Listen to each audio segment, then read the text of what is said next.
Welcome back to TMS Trading Made Simple. In this lesson, we're going to break down what a put option is and why it is often compared to insurance. Believe it or not, learning how to protect your portfolio is just as powerful as learning how to grow it. Part 1, put options equals insurance. Let's start simple. A put option gives you the right to sell a stock at a specific price by a certain date. Think of it like car insurance. You pay a premium, and in return, if you have something bad happens, like your car gets stolen, you're protected. The insurance company is on the hook to pay you the agreed value, right? So in the stock market, if you own a put, you're paying a premium for the right to sell your shares at a set price, even if the market crashes. So if your stock drops, that put option protects your portfolio by either giving you the right to sell it higher than the market value or increasing in value itself, helping you offset your losses, just like insurance.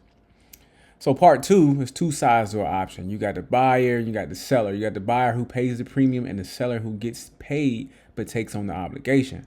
Here's the key rule. To sell options, you typically must own 100 shares of the stock, unless you're using more advanced multi-leg strategies, which we'll cover later in a different lesson.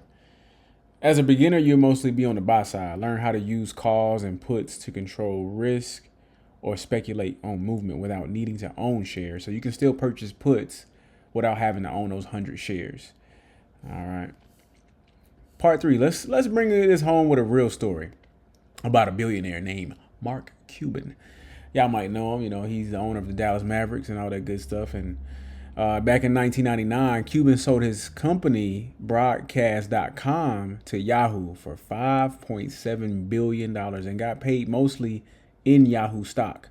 But he knew the market was overheating. The internet bubble was real. So what did he do? He bought put options on Yahoo stock, like buku options. These puts locked in the value of his shares like a financial seatbelt.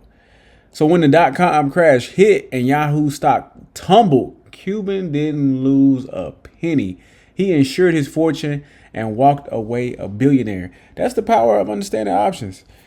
So, you know, put options are your downside protection. Buyers pay for security or speculation. Sellers accept the risk, usually with 100 shares behind them. And smart investors like Mark Cuban use puts to protect life-changing profits. All right, so next up, we're going to dive into purchasing options and all that good jazz. Stick with me, because by the end of this module, you will not only know what options are, you'll understand how to use them with confidence. Got 33% of it or whatever. Right. And then when Yahoo went to about $2.5 billion, you sold everything.